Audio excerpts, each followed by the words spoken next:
नमस्कार, मैं doctor Gopal Lohia, homeopath, acupuncturist and batch flower therapist. आज फिर से डिस्कस करते हैं कोलकाता होम्योपैथी टिप्स पार्ट 3।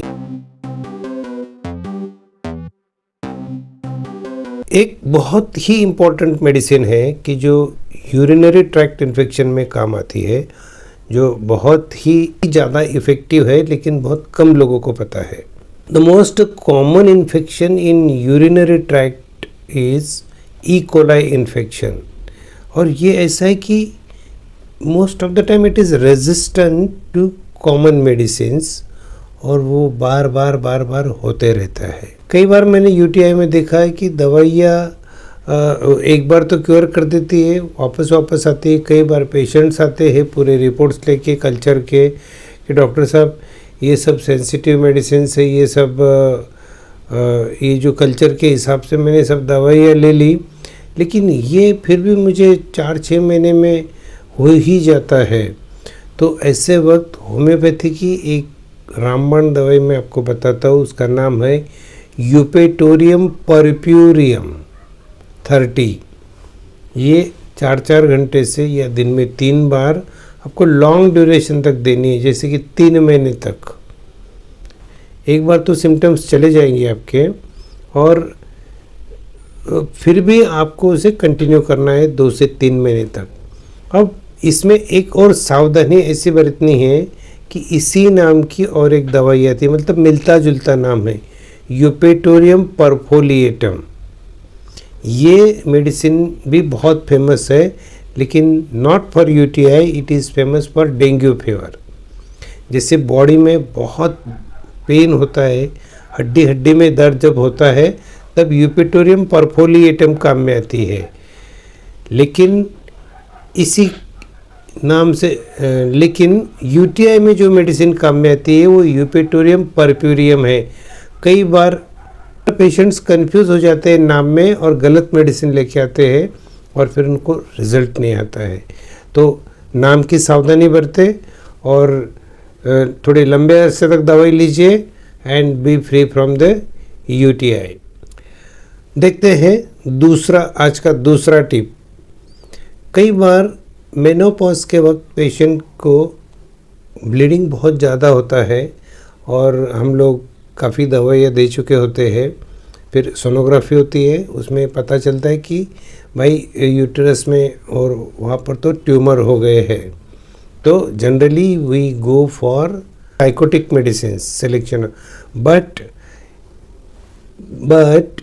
इसमें सल्फ़र भी बहुत काम की मेडिसिन है और ये बहुत ही ज़्यादा इफ़ेक्टिव होती है। Sulphur 200 once in a week भी अगर आप लेते हैं तो भी ये बहुत कारगर साबित हुई है। मैंने काफ़ी बार यूज़ किया है और ये मेरे मन की बात नहीं है, मैं जो भी आपको बता रहा हूँ it is written in books. तो ये भी एलन स्किनर में फर्स्ट पेज में लास्ट जो लाइन्स है उसमें लिखा हुआ है। अब देखते हैं नेक्स्ट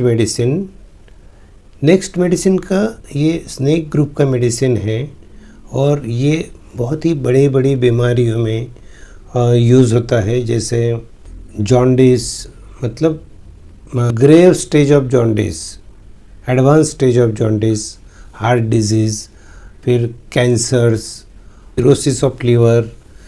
इसमें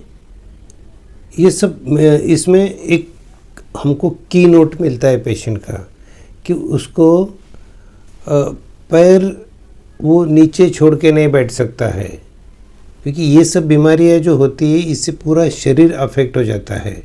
और ये नहीं है कि सिर्फ एक ही पार्ट अफेक्ट हुआ है, या एक पार्ट भी अफेक्ट हुआ है तो भी उसका ये जो मोडेलिटी है वो सेम ही होता है। और जब ये मोडेलिटी हमको मिलती है तो ये बहुत अच्छी तरह काम हो जाता है। क्या है वो modality? Aggravation from hanging of the part affected. Main rubric क्या है इसका कि aggravation from letting the feet hang down, मतलब पैर को अगर नीचे झुला के रखते हैं तो वो बैठ नहीं पाता है, उसको एग्रीवेशन हो जाता है कंप्लेंट्स का और काफ़ी दर्द शुरू हो जाता है।